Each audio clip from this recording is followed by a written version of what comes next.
नमस्कार, हिंदनामा न्यूज में आप सभी का बहुत बहुत स्वागत है।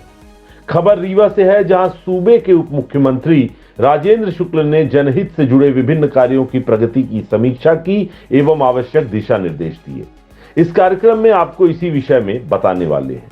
कमिश्नर कार्यालय रीवा में आयोजित बैठक में रेल परियोजनाओं की प्रगति की समीक्षा की तथा रेलवे संबंधित अधोसंरचना पर चर्चा की गई है। बैठक में उपस्थित अधिकारियों से चर्चा करते हुए डिप्टी सीएम शुक्ल ने निर्देश दिए कि ललितपुर सिंगरौली रेलवे लाइन विंध्य की जीवन रेखा है। रेलवे लाइन के लिए 15 मई तक भू अर्जन कार्य अनिवार्य रूप से पूरा कराएं।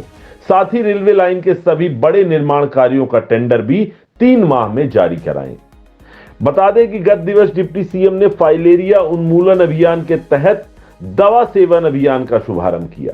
जिला चिकित्सालय परिसर रीवा में आयोजित कार्यक्रम के दौरान उन्होंने स्वयं दवा खाकर उपस्थित जनों को इसके लाभ से अवगत कराया। उन्होंने कहा कि सभी को दवा खानी है एवं दूसरों को भी इसके लिए जागरूक करना है। तो वहीं डिप्टी सीएम ने मेडिकल कॉलेज सभा कक्ष में श्याम शाह चिकित्सा महाविद्यालय रीवा की साधारण सभा की बैठक ली है। बैठक में उपस्थित जनों से चर्चा कर संजय गांधी अस्पताल में प्रधानमंत्री जन औषधि केंद्र प्रारंभ करने तथा अधोसंरचना के स्वीकृत कार्यों को शीघ्र प्रारंभ कराने के निर्देश दिए हैं।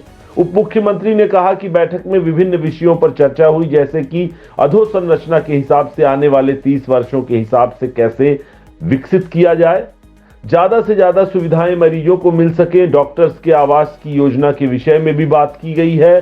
सुपर स्पेशलिटी में डॉक्टर्स के आवास के लिए लगभग 30 करोड़ रुपए पास हो गए हैं, जल्द काम शुरू होगा। लगभग 41 करोड़ की लागत से नया ओपीडी बनना है, इसके लिए जल्द अनुमोदन पर भी बात हुई है। आइए आपको सुनाते हैं उप मुख्यमंत्री ने मीडिया से रूबरू होकर इस बारे में क्या कुछ जानकारी दी है।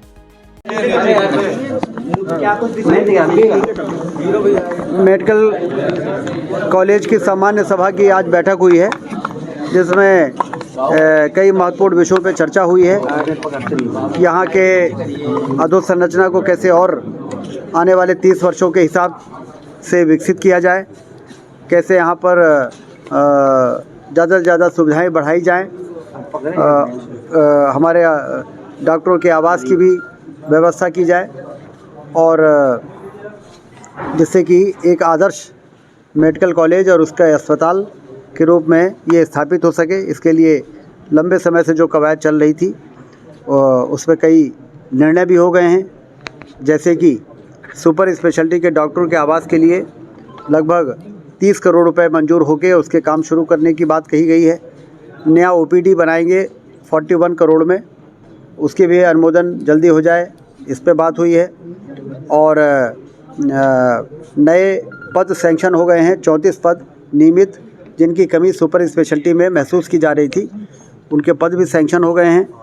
और लगभग 55 के करीब आउटसोर्स के भी कर्मचारी वहां बढ़ाए जाएंगे, जिससे वहां पर आने वाले लोग बेहतर सुविधा प्राप्त कर सकें।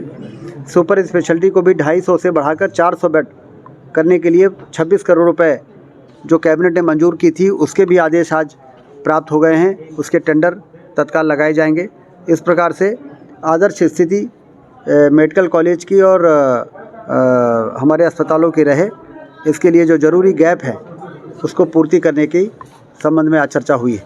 सुपर स्पेशलिटी में डॉक्टरों की प्रमोशन नहीं हो पा रहे हैं, जिसके कारण वो इस्तीफा देने में नहीं, वो 5 डॉक्टर कल भी दिए हैं नोटिस। हाँ, लेकिन उनके सबके प्रमोशन 1 हफ्ते में हो जाएंगे। आज फाइल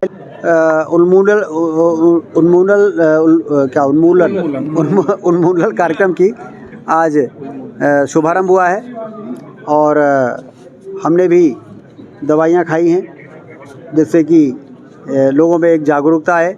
हमारे ज़िले में सिरमौर, सिमरिया और जवा ऐसे ब्लॉक हैं जहाँ पर फाइलेरिया से संबंधित ये माना गया है कि यहाँ पर ज़्यादा सतर्क रहने की ज़रूरत है।